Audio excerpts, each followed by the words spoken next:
Hello and welcome to more of your Meet the Coach interviews for Season 6 of the GBA. I am Chimchargers Blue, and today I am joined by one of the new coaches you're already rooting for. Seriously, I dare you to go into the comments and try not to find GG It's Envy anywhere. Anywhere. It's everywhere. Every analyst video I see, GG It's Envy is down there. He is your coach of the San Diego Chimchargers, and I will go ahead and say it too. GG It's Envy. Envy, welcome. What's poppin', guys? Or I should be saying, what's chimpin'? Let's do a Chimpax intro for all the videos. So, you are probably one of the highly anticipated coaches coming in this season. Is there a whole lot of pressure with that? A little bit, yeah. I mean, since this is all kind of new for me, and there are a lot of big expectations for how things go down with how I play and stuff like that, there's a lot of pressure, but I still just want to do my best and try to come out on top, hopefully. All right. Well, you've already got a pretty well-established fan base, which kudos to you on that. Thank you. But this first section, we're just going to get into your head a little bit, get to know you a little bit better. Sure. So my first question for you is, what was your first Pokemon experience? Well, we got to go back a long way.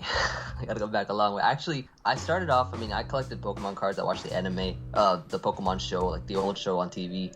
I think my real first Pokemon actual experience that I had was when the original Pokemon Ruby first came out. I got myself a fresh Game Boy Advance SP for my birthday. Having never really played a previous Pokemon game before, since I wasn't allowed to own a console since, due to strict parents, I could definitely say it was probably the first and best experience I've ever had. Just playing through Pokemon Ruby, getting my starter, just everything.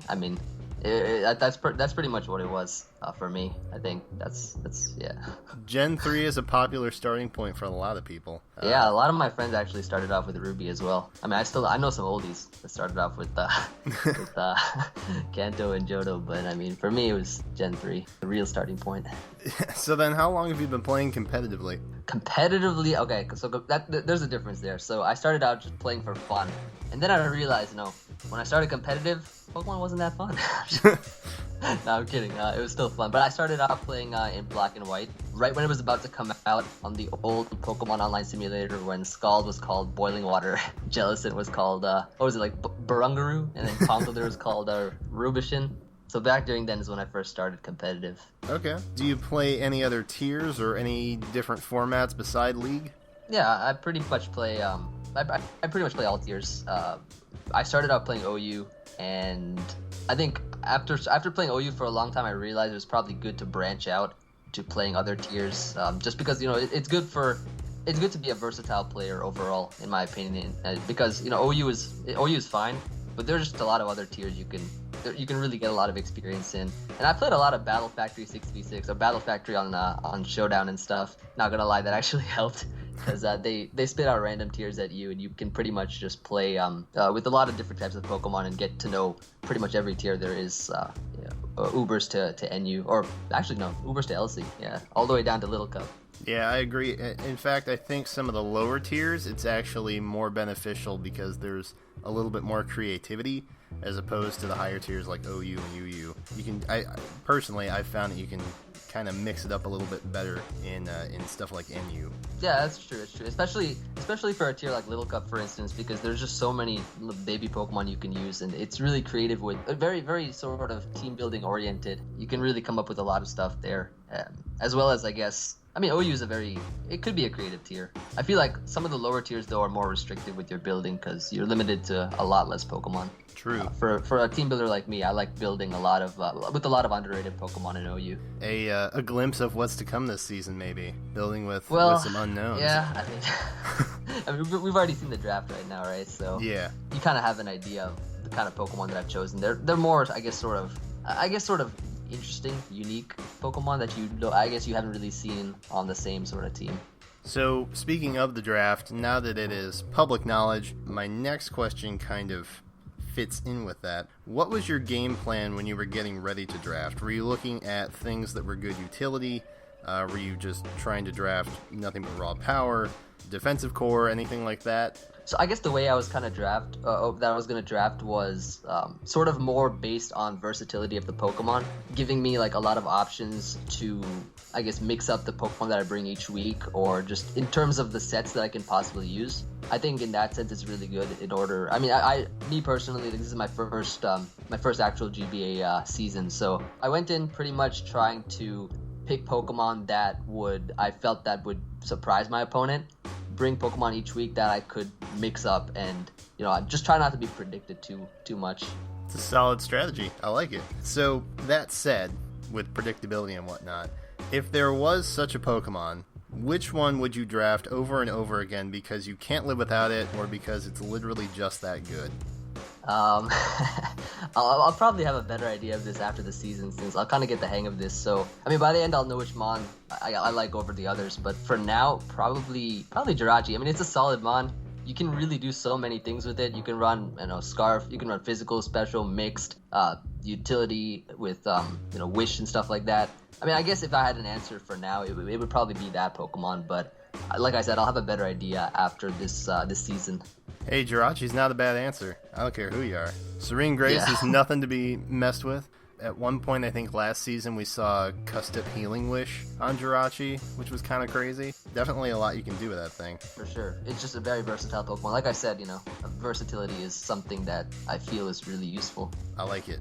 So moving into this next section called the GBA and you, right. What made you want to join the GBA? So to answer this, I gotta take you back to the roots, all right? I'm ready. I believe a couple months ago, I'm pretty sure a couple months ago, Dan, or A-Drive, as you all know him, was looking for an assistant coach for, I guess maybe there was a GBA, I'm not sure, but my boy Duncan Kneedeep replied to him, tagging me on Twitter, and was like, you should get Envy, he's pretty good. And I think A-Drive found somebody else, but he was open to the idea of adding me on Skype, and after we talked a bit, I helped him build for some of his important matches. We kind of bounced back ideas, including his last GBA final. And then one day he messaged me. He was like, "How would you feel if you were also to join the GBA?" And I was like, "Yeah, that'd be pretty cool." I've always been curious about how I do in a draft style format. I mean, even though I'm honestly not the best at a counter team style format, I really do well on like ladder battles. I've hit number 1 in OU a couple times, or numerous times actually. And this stuff is, it's totally different. So naturally, me being the kind of guy that loves to try out new things, I was pretty hyped. And next thing you know, I just got invited, and I just got added there, and here we are today. So that's pretty much the story of how I got into the GBA. So I'm assuming everyone else can already tell that you are not anyone to be trifled with, because you're helping a season winner team build. You're laddering on OU and topping it. I mean, is there anything you can't do? I guess we'll find out the more new things I try. So, do you have a coach that you're looking forward to playing most? Yeah, there's a lot of. I've become closer with a lot of the people that are in this league, and definitely Miguel. I've known Miguel for a while now, and he's definitely a solid player. So looking forward to playing him. Also, probably Dan. I've been helping him build and stuff, so it'd be pretty interesting to see how he does versus me. And definitely Chimpak, because Chimpak and I we've been longtime friends. I've known Chimpak for a really long time now, and we always hang out in the different groups that we're in. Hida Fajita, if you know anything about that. He's a really good player as well, so definitely looking forward to playing those three, at the least, of course. So, likewise, is there a coach you're absolutely dreading playing, or one that you just don't want to get matched up against for whatever reason? Probably Chimpak, because he's one of my best friends. It'd be like a death match for sure, but other than that, I'm pretty open to playing everybody. Would you say that you guys know each other's play styles really well? Yeah, definitely.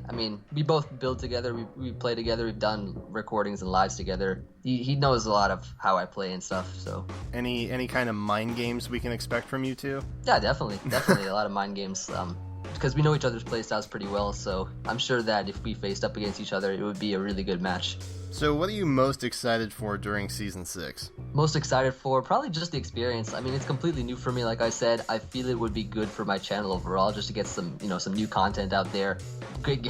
Getting back my dusty Nintendo DS, you can use that to play it with. And I've never really been in such a high-pressure situation before, where so many people, specifically of this caliber, are expecting a lot from you. So I feel it'd be a real challenge. And I'm not one to shy away from a challenge, of course, and also really excited to making a lot of new friends throughout these battles and facing some of the friends I already know for quite some time. I think that's really the important part of this the season and just GBA in general. I love it. Well, the last question I've got for you is probably the most important. Realistically, where do you see yourself ending up at the end of the season? Ooh, I mean, I don't know. You were probably watching the live draft going on, but I'm sure you saw the hype during the draft. Whenever it was my turn to pick them on, everyone was just spamming GG send me, GG send me, like every single Pokemon I picked. I loved it. I absolutely loved it. And with that kind of support, you already know so many people are expecting big things from me. So I'm really hoping I can make the playoffs at least. With the kind of format like this, it's pretty foreign to me. You never know how I'll do, so I'm just gonna hope for the best and hope I can live up to the Lord in my name. Call me Lord Envy, but with the way that I can adapt to this kind of counter team style of play, I'm hoping that I can I can come through. Not really the best counter teamer, but and hopefully I can whip up some heat that'll put in some solid work, and we can just see how far we get and hopefully make it to the finals and try to win this thing. I have no doubt that you are definitely going to give everybody a run for their money. Fans alike, I'm sure, are screaming the same thing. But as we come into this last phase of the interview, it is the lightning round, which is no thinking, just answering between options A or B. Are you ready? Absolutely, man. Absolutely. Fantastic. Cartridge or Showdown? Showdown. Oris or XY? Oris. Sweep or Stall? Sweep. Hoenn or Sinnoh? Hoenn. Live commentary or postcom? Postcom. Toxic or Will-O-Wisp? Toxic, because Will-O-Wisp misses a lot. Valid. You're the first person to say that. Volt Switch or U-Turn? Volt Switch. Competitive or Defiant? Defiant. Acrobike or Mach Bike? Mach Bike. Play competitive or play for fun? Competitive all the way. Technical team or creativity? Creativity, for sure. Trade or free agency? Free agency. And finally, GG or rage quit? GG, it's Envy. That's right. I expected nothing less with that last answer. Envy, thanks so much for your time and your words. Check out the links in the description. Everything you need to follow Envy all season long will be down there. Envy, thank you again. Appreciate it.